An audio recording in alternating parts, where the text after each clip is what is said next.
Neste momento nós vamos passar para a exposição da palavra do nosso Deus. Hoje, especificamente, nós meditaremos na segunda carta de Paulo aos Coríntios, no capítulo 12, dos versos 1 a 10. Segunda carta de Paulo aos Coríntios, capítulo 12, dos versos 1 a 10.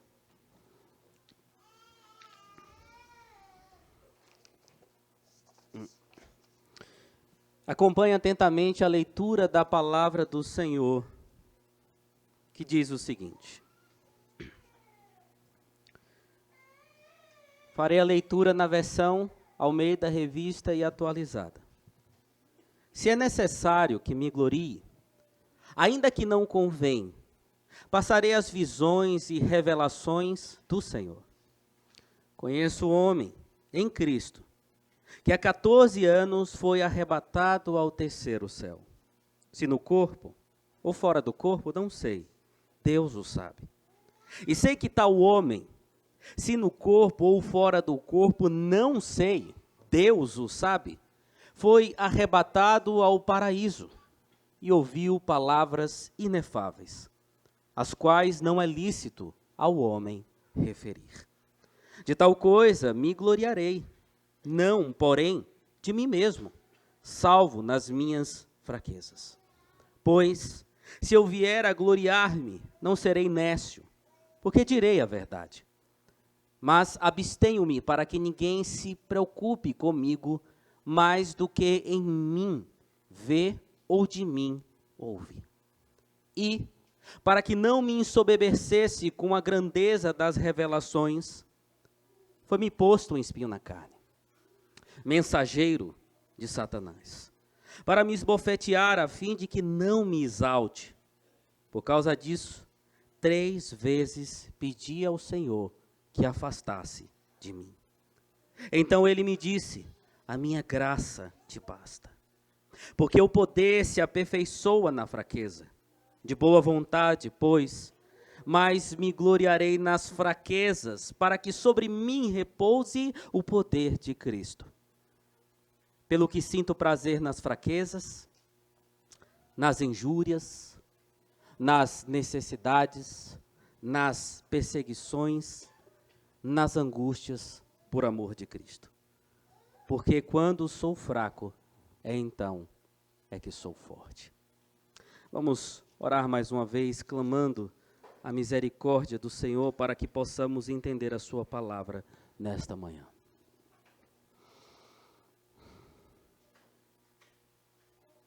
Ó soberano Deus Trino, que privilégio é, Senhor, estar na tua presença, para te adorar, para engrandecê-lo e exaltá-lo na beleza da tua santidade. Como é bom sermos alimentados pela tua palavra e cânticos espirituais. Neste momento, Senhor, nós iremos meditar em uma porção específica da tua santa palavra, viva, fiel, verdadeira, perfeita, eterna. Nós o louvamos por esta oportunidade. E diante de ti nós clamamos também que venhamos a compreendê-la como de fato ela é. A mensagem que o Senhor tem, ó Deus, através dela para nós nesta manhã. A única mensagem que foi exposta para o seu povo e vem sendo exposta desde os primórdios, ó Deus. Desde que os inspirados homens do Senhor a escreveram. E assim será até a volta do nosso Senhor. Nós clamamos a ti porque sabemos que a eficácia de tal coisa não repousa sobre o pregador e nem mesmo da nossa capacidade de ouvir e reter informações, mas repousa sobre o teu Santo Espírito, que aplica a palavra em nosso coração. Portanto, nós suplicamos a ti que nos auxilie, nos ajude, ó Deus, e que esta palavra caia em nosso coração, que é uma boa terra preparada por Cristo, e assim floresça e cresça e dê frutos para a glória do Senhor.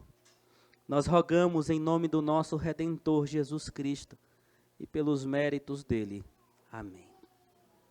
Queridos, eu não sei vocês, mas para mim, Uma das coisas mais estranhas e descabidas que aconteceu após a entrada do pecado no mundo foi a forma como os homens passaram a ter a necessidade de se vangloriar, de se autoafirmar diante de outras pessoas, seja por habilidades que têm, seja por status financeiros, posição social, dentre outras coisas. E, infelizmente, é algo muito comum de se ver nos diversos ambientes da nossa vida cotidiana.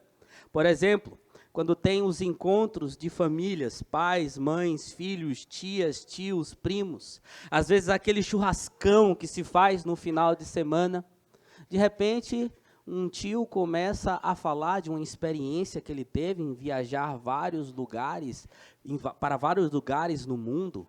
O outro primo chega e fala do seu sucesso financeiro, como tem sido bom para ele, como ele tem crescido dentro da igreja. E aparentemente, inicialmente, parece até uma coisa comum. Só que aí começam as conversas, a inveja, a insatisfação. Uma tia que tem um filho que não gosta de trabalhar e que está com 40 anos dentro de casa ainda procurando o que tem para fazer. Chegou lá, o seu primo já está tendo sucesso na vida, mas você, você não quer nada da vida, seu vagabundo. E aí vai aquela coisa toda e vira uma confusão. Outros começam a contar vantagem. O que está por trás de tudo isso? É a briga para saber quem é mais. Quem consegue receber mais louvor, ser mais admirado. E para nós, queridos, tal atitude ressoa como uma tolice, principalmente porque sabemos que tudo que os homens possuem são dado graciosamente pelo Senhor, seja para justos ou seja para injustos também. Agora, o que é mais estranho nessa história toda é que, infelizmente, muitos se utilizam até mesmo do Evangelho, do relacionamento com Deus, da vida eclesiástica, para tentar se vangloriar, para tentar se pôr em um lugar de destaque, para ser percebido, na tentativa de buscar glória e reconhecimento diante da igreja e diante do próximo. Utilizam aquilo que não deveriam utilizar para se vangloriar. Mas se isso não deve fazer parte da nossa vida, se não é assim, em que consiste então a verdadeira glória do crente? A verdadeira exultação pessoal do crente? Sim, porque o crente é permitido ter uma espécie de satisfação pessoal em algo que possui, e até mesmo comunicar e mostrar a outras pessoas. Mas em que consiste a nossa glória? A nossa exultação pessoal? É isso que aprenderemos nesta manhã, através desse texto que nós acabamos de ler. Meus irmãos, um dos principais motivos que levou o apóstolo Paulo a escrever essa carta foi para defender a legitimidade do seu ministério. Pois havia aqueles que questionavam sua autoridade como apóstolo e zombavam até mesmo das fraquezas que o apóstolo Paulo tinha. E o texto que acabamos de ler constitui uma parte importante da resposta de Paulo àquele que sarcasticamente chama de super-apóstolos. Questionavam o apóstolo e eles se achavam super-apóstolos. Como é possível identificar a partir de uma leitura atenciosa nos capítulos 10 e 11 de 2 Coríntios, esses falsos mestres, eles eram o quê? Jactanciosos. Se auto-recomendavam como apóstolos verdadeiros, até mesmo mais do que o próprio Paulo. Faziam comparações entre eles mesmos para saber quem eram o melhor. Confiavam na aparência, confiavam na retórica, na oratória, dentre outras coisas que eram admiradas no mundo da época. Eles questionavam a autoridade de Paulo como apóstolo de Cristo, porque Paulo não fez parte do grupo dos 12, por exemplo. E é estranho porque nem mesmo eles que se denominavam apóstolos também fizeram. Mas eles questionavam Paulo por isso. Também porque Paulo era um judeu da dispersão. Paulo não havia nascido em Israel. Ele nasceu em Tarso da Cilícia, na Ásia Menor, onde hoje é as regiões da Turquia, a mais ou menos 715 quilômetros de Israel. E esses superapóstolos ou falsos apóstolos questionavam Paulo porque eles foram nascidos em Israel. E esses falsos apóstolos falavam de visões e revelações que tinham da parte de Deus. Certo poder miraculoso que o Senhor dava a eles. E segundo eles, isso provava que eles eram enviados do próprio Deus, diferente do apóstolo Paulo, que não tinha contado até o momento experiência nenhuma. Que não fazia prodígios e milagres que chamasse atenção aos olhos das pessoas. Afinal, o velho apóstolo apenas pregava o evangelho de Cristo Jesus. Mas é algo similar ao que se viu no passado, por exemplo, como Maomé, que arrogava a visão de um anjo que revelou que ele era, de fato, o verdadeiro enviado e a conexão entre os céus e a terra. O profeta primeiro do Senhor, Ellen White, que nas suas visões de anjos tinham certas revelações vindas da parte de Deus. Joseph Smith também, que é o precursor dos Mormons, disse ele que teve uma visão especial, com 2 novas tábuas de ouro, trazendo novas leis da parte do Senhor. É algo como aconteceu no passado, mas é similar também ao que você vê por aí nos dias de hoje.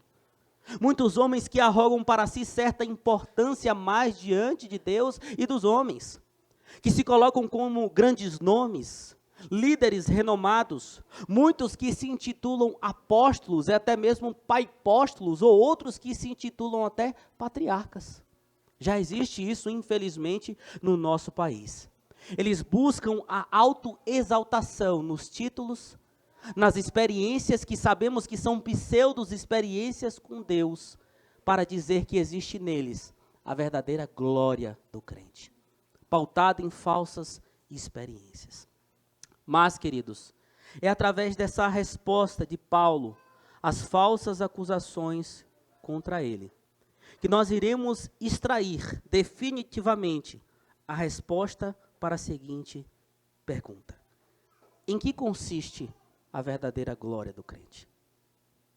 Porque se não é com experiências miraculosas, se não é com pseudo-experiências espirituais, se não é em chegar diante do nosso próximo e tentar nos exaltar pelo que somos em Cristo Jesus, em que consiste a verdadeira glória do crente? Conforme nos revela os versos de 1 a 6, nós podemos ver que, em primeiro lugar, a verdadeira glória do crente não consiste em se vangloriar das próprias realizações ou experiências com Deus. Não consiste em se vangloriar das próprias realizações ou experiências com Deus. Como Paulo não contava experiências miraculosas que teve aos Coríntios, por que então dar crédito a ele, como questionavam os falsos apóstolos? Paulo, diferente deles, evitava expor suas experiências sobrenaturais. Sabe por quê? Porque ele via pouco proveito espiritual em compartilhá-las. Isso podia gerar orgulho pessoal e idolatria à figura dele. No verso 11, por exemplo, aqui, Paulo diz que na verdade se viu até obrigado a fazer isso que ele mesmo denominou como uma tolice. Veja aqui no verso de número 1, ele disse: se é necessário que eu me glorie, ainda que não convém. Paulo fundou a igreja em Corinto, irmãos, mas não havia contado o que irá descrever a partir daqui. E nós já temos até este momento uma aplicação clara para nós. Existe até mesmo um problema naqueles que conhecem a verdade das Escrituras e vivem por ela, que é a descrição.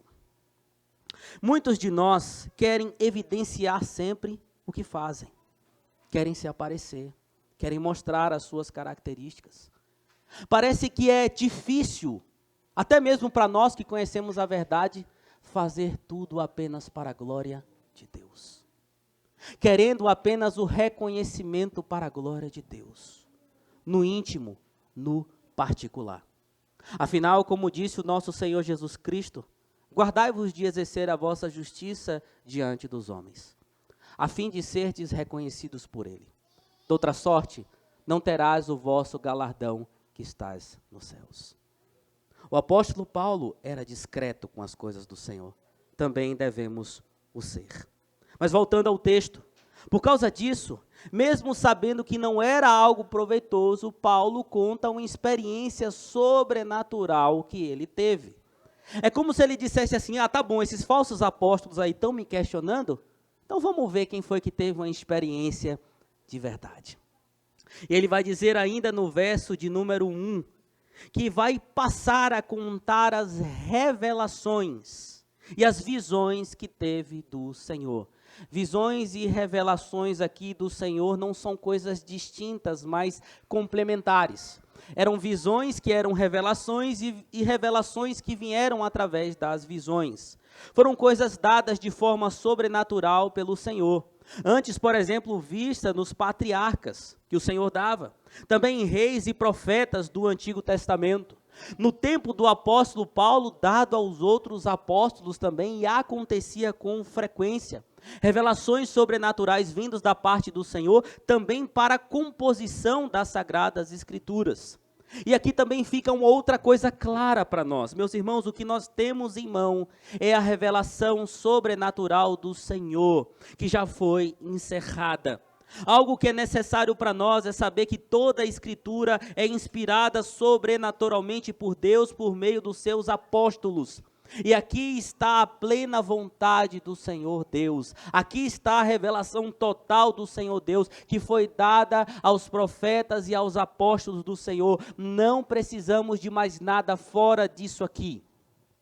Há um pregador que gosto muito, Reverendo Paulo Brasil, e ele observou que buscar novas revelações de Deus é dizer que as Escrituras não são suficientes.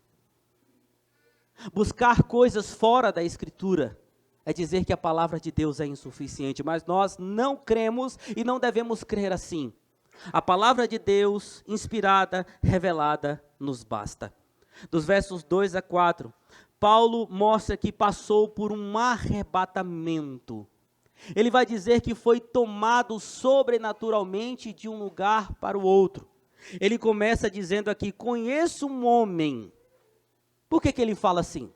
Por que ele não começa dizendo fui eu que passei por isso? Esta era uma maneira rabínica de falar de si mesmo. E Paulo parece relutar em mencionar um incidente, mas ele usa essa maneira aqui para se referir a ele. Em Cristo, e é importante aqui ele falar em Cristo. Por quê, queridos? Porque uma das bases da teologia de Paulo é o estar em Cristo Jesus. Para Paulo, como ele viu no Antigo Testamento e assim inspirado pelo Senhor, trouxe ao povo de Deus por meio das suas cartas, o crente ele vive em Cristo Jesus. Fora de Cristo não pode se ter coisas verdadeiras. Cristo é a videira, o seu povo é o ramo.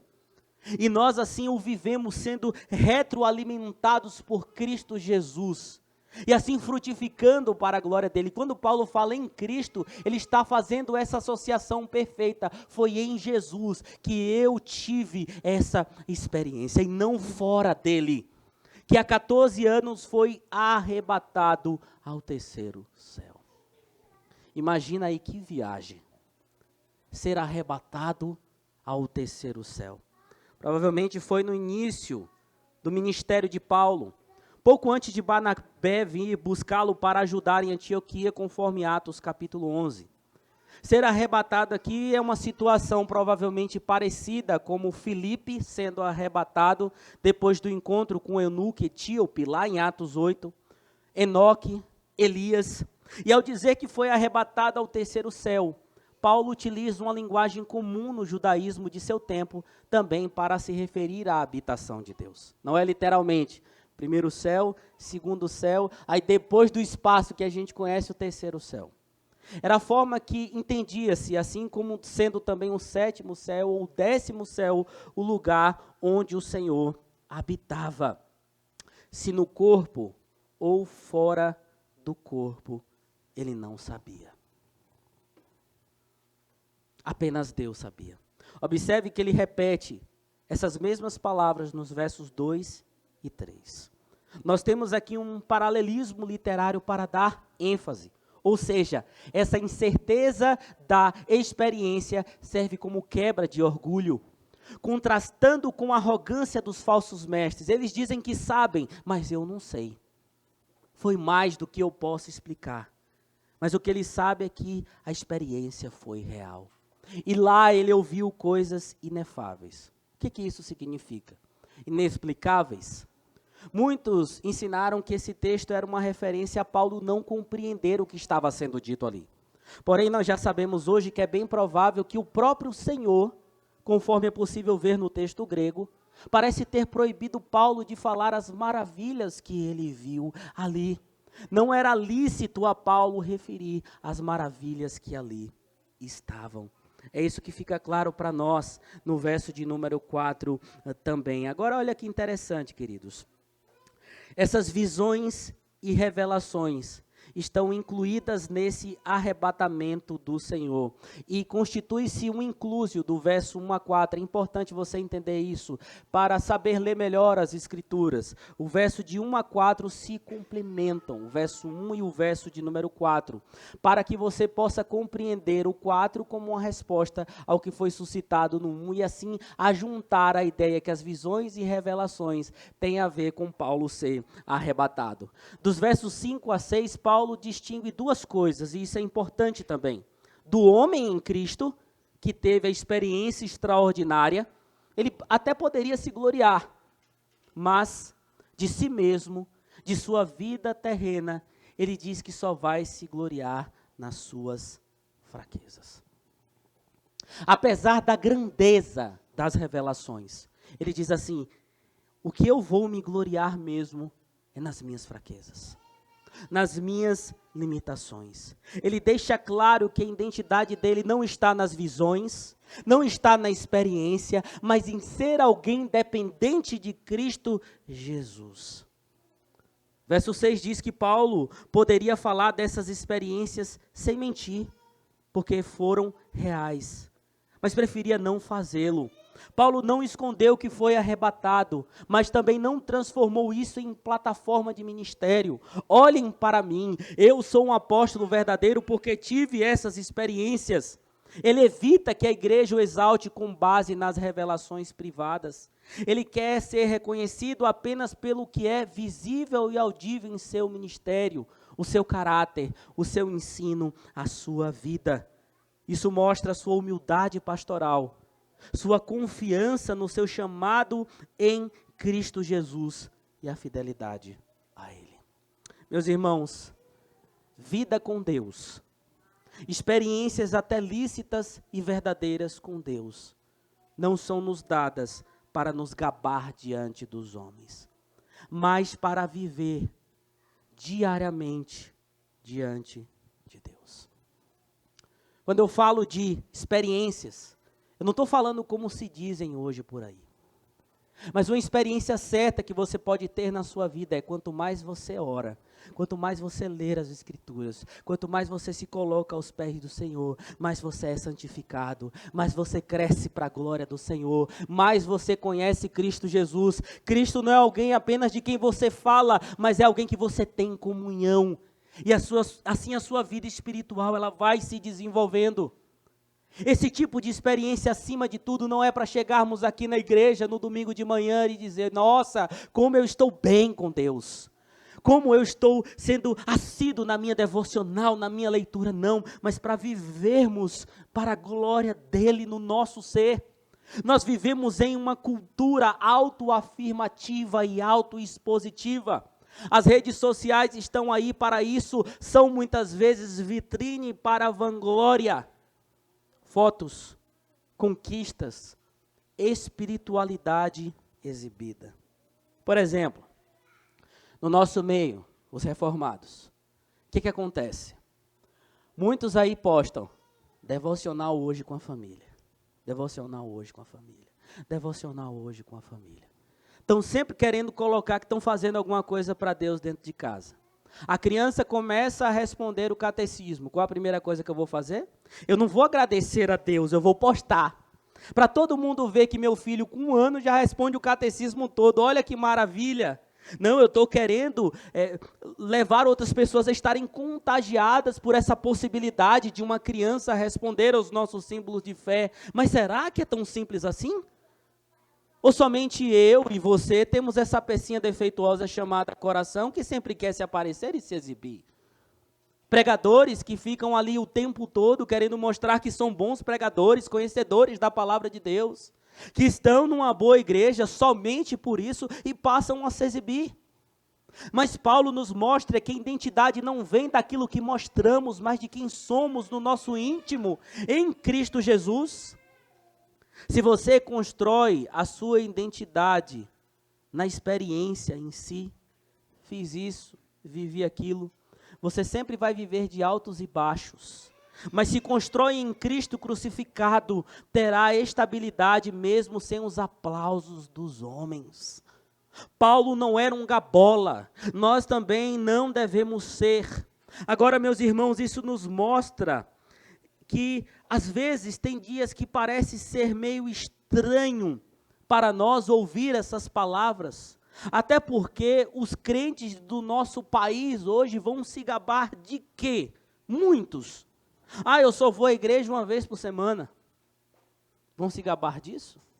Porque muitos crentes se resumem à igreja apenas em ir consumir o culto, assistir culto, ser servido no culto no dia de domingo. Vão se gabar por isso? Eu vou à igreja uma vez por mês. Tem crente que só pisa na igreja uma vez por mês. Eu só vou lá dar o dízimo, porque é suficiente.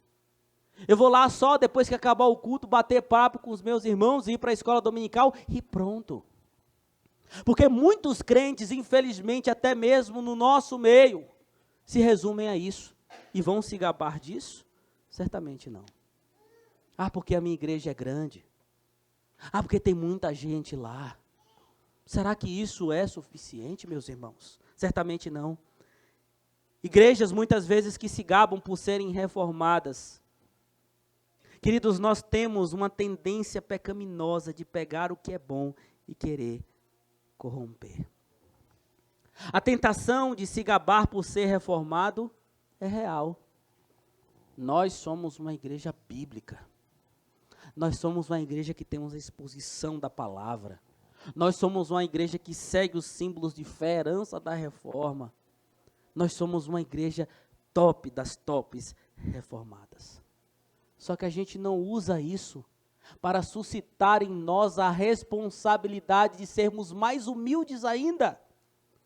E de levantar dos bancos e ir lá fora pregar o evangelho a quem não conhece de verdade.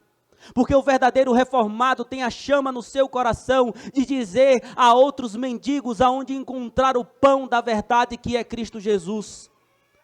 A revelação fidedigna da palavra de Deus. Essa é a alma do verdadeiro reformado, meus irmãos. Mas o verdadeiro reformado, sem humildade, é ser um fariseu reformado. Nossa identidade não é ser melhor do que os outros, mas ser servos de Cristo e do próximo. Então, se no teu coração, nesta manhã, existe esse orgulho, peça perdão a Deus. E se você é um reformado de fato, se você é um crente que conhece a palavra do Senhor e ama o ser, seja humilde, seja o menor, queira apenas a glória de Cristo e pregue-o fidedignamente a outras pessoas. Bom, até que vimos que o apóstolo Paulo quebra toda a possibilidade de vanglória pessoal com as experiências com Deus. Isso não é possível para nós.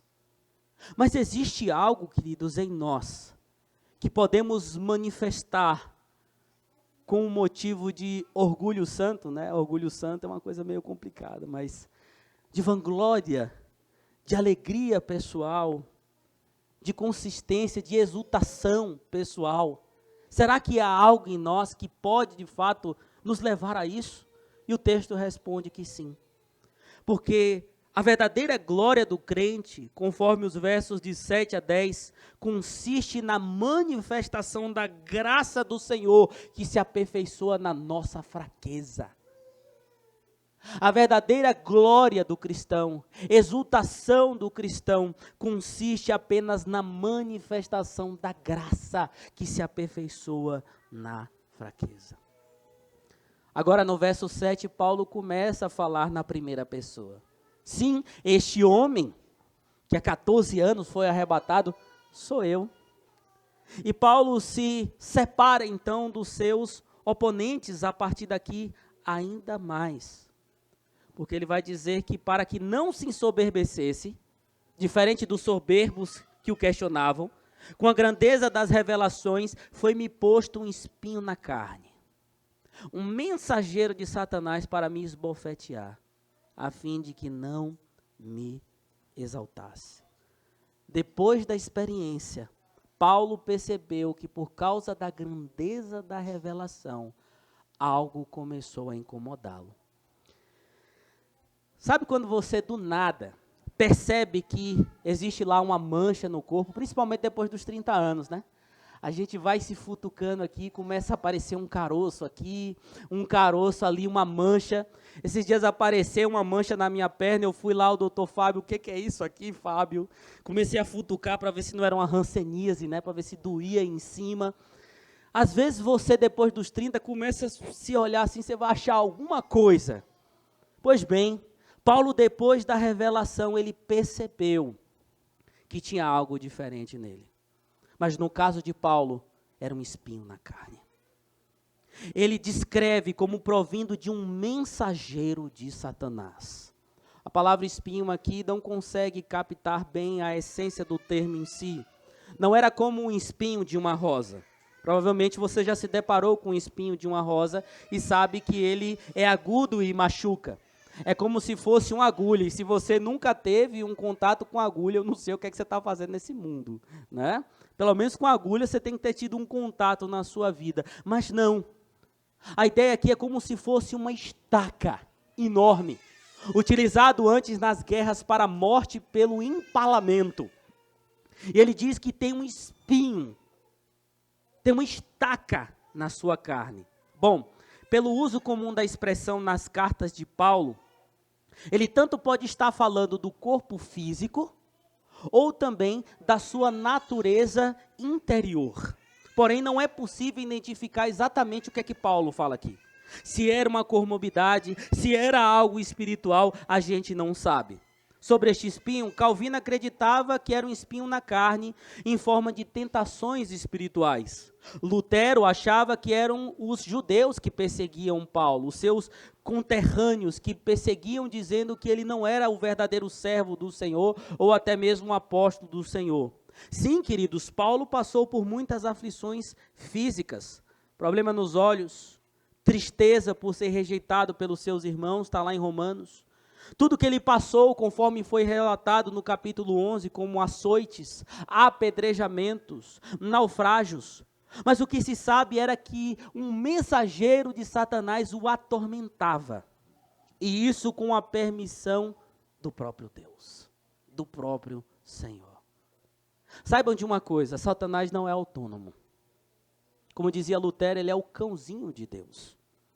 Ele só faz as coisas que o próprio Senhor o permite fazer para os seus gloriosos propósitos.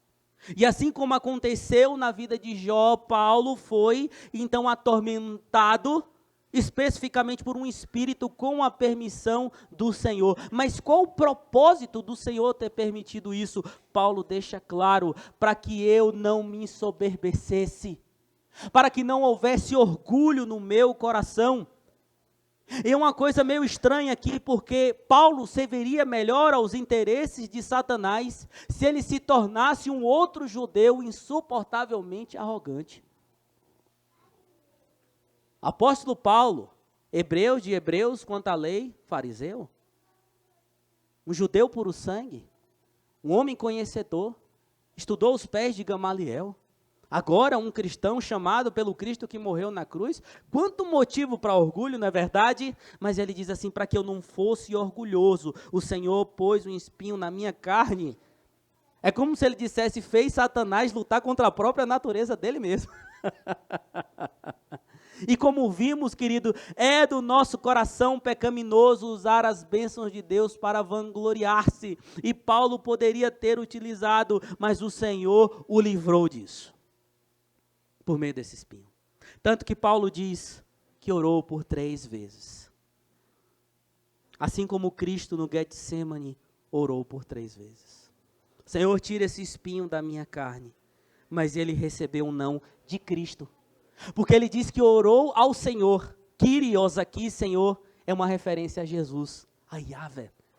Ele orou ao Cristo que antes clamou e o Pai não o livrou, e Cristo também não livrou Paulo desse espinho. Ele recebeu o não de Deus, e aqui você já tira outra coisa clara para a tua vida. Às vezes, meus irmãos, o não de Deus é providencial para você. J. Packer disse certa vez: se eu passar 40 anos orando a Deus e não tiver nenhuma resposta, já terá valido a pena, pois passei 40 anos em comunhão com Deus na dependência dEle. Você pode achar que Deus te deve respostas ao seu sofrimento, mas Ele te oferece algo maior do que o teu sofrimento ou os espinhos na tua carne, Ele mesmo. A minha graça te basta, Paulo. Meus irmãos, Deus não usa vasos perfeitos. Paulo passou até este momento em que ele escreve 14 anos sofrendo, mas Deus usou isso para a própria glória na vida de Paulo. Muitas vezes é em meio ao sofrimento que Deus trabalha nesse nosso coração duro e pecaminoso e arrogante e egoísta. Talvez você mais idoso, mais jovem, que tenha comorbidades, limitações, dificuldades de qualquer natureza, pense não ser capaz de servir ao Senhor, e de fato ninguém é, mesmo que seja forte, mesmo que esteja pleno em sua situação física e espiritual. Todos nós somos dependentes do Senhor. Sim, as dores físicas, por exemplo, roubam a nossa alegria, as nossas forças nos incomodam, mas esses fardos na vida do crente não são por acaso, e são instrumentos da graça de Deus para nos manter humildes e dependentes dEle. O Senhor pode trabalhar em você, por meio de você, para a glória dEle. O cristão, ele pode ter o luxo de não se sentir invencível. Ele pode ser vulnerável, porque sua identidade não está no sucesso, mas no Cristo que venceu todas as coisas. Não, Paulo, não vou tirar de você porque a minha graça te basta. Porque o meu poder se aperfeiçoa na sua fraqueza.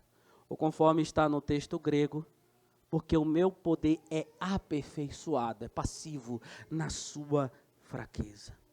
A partir disso, Paulo entendeu a necessidade de gloriar-se nas fraquezas, nas dores e nas injúrias, porque sobre ele repousaria o poder de Cristo, porque na fraqueza ele encontraria força naquele que venceu todas as coisas. E aqui reside a verdadeira glória do crente. Aqui reside a verdadeira exultação do crente.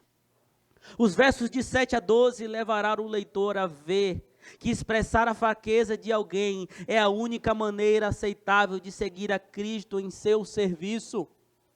Quem ama Jesus, quem quer servir a Jesus, não chega diante dele: Senhor, eu sou o melhor, eu sou forte, eu estou em plena saúde. Chega dizendo: Senhor, eu sou um miserável pecador, eu necessito de Ti, eu preciso da Tua compaixão, usa-me como um vaso nas Tuas mãos, eu não posso, mas o Senhor pode através de mim. Aqueles que são servos do Senhor têm apenas essa expectativa. A alternativa sempre será a força baseada na fraqueza. Um tema sem dúvida estranho aos oponentes de Paulo, mas que expressa o coração do evangelho que ele pregava: um Deus crucificado. O ser mais poderoso que existe, sendo o mais forte de tudo e de todos, se fez fraco. Foi levado até o madeiro e morto para nos salvar, para nos redimir. E queridos, este é o paradoxo do evangelho. O crente verdadeiro não se gloria em seus dons, mas em suas fraquezas, porque nelas Cristo se manifesta. Assim mesmo, até as suas lágrimas podem se tornar testemunhos de graça para a glória de Deus. No mundo, neste mundo caído, fraqueza é vergonha. No evangelho, fraqueza é o poder de Deus para salvar e redimir. Porque Cristo conquistou o mundo não pela espada, mas pela cruz. E a igreja cresce quando abraça a cruz de Cristo, não quando imita o triunfalismo exacerbado dessa nossa cultura perdida em seus delitos e pecados. Jesus é o nosso modelo. Se você rejeitar as suas fraquezas diante de Deus, rejeitará a própria maneira de Cristo agir na sua vida. Só quando você diz, Senhor, eu sou fraco, você experimentará a alegria mais profunda de ver Cristo agindo na sua vida. Se você ainda não entendeu isso até aqui, saiba que este é o caminho. Servir a Cristo neste mundo não é uma opção a você que é crente. Você deve fazê-lo, mas sempre na dependência. Paulo foi curado? A gente não sabe. Do seu espinho, não. Mas o que a gente sabe é que a graça de Deus sobre ele trouxe cura total ao seu ser. Esmagou o seu orgulho. Portanto, você vai olhar para esse texto. Você vai meditar nesse texto. E a partir de agora, você não vai mais chegar no churrasco de família contando as suas glórias. Você não vai chegar no seu trabalho querendo se exaltar, querendo mostrar que você é melhor do que os outros. Mas acima de tudo, você não vai chegar entre os seus irmãos e dizer assim, eu tenho dons. Eu canto, eu prego, eu toco, eu sirvo, eu limpo, eu me importo, eu sou, eu faço. Mas você vai chegar para o teu irmão e dizer, juntos somos dependentes do Senhor. Cresçamos juntos para a glória dele. Que o Senhor Deus nos abençoe, querido. E coloque no nosso coração, no que consiste a nossa glória pessoal. Consiste, meus irmãos, conforme nos ensinou esse belo texto do nosso Senhor Jesus Cristo por meio do seu apóstolo, na graça que se aperfeiçoa na nossa fraqueza. Que Deus nos abençoe e que esta palavra fique clara ao nosso coração. Em resposta ao que nós acabamos de ouvir, vamos cantar o cântico congregacional, continuar. Convido os irmãos a colocarem-se de pé.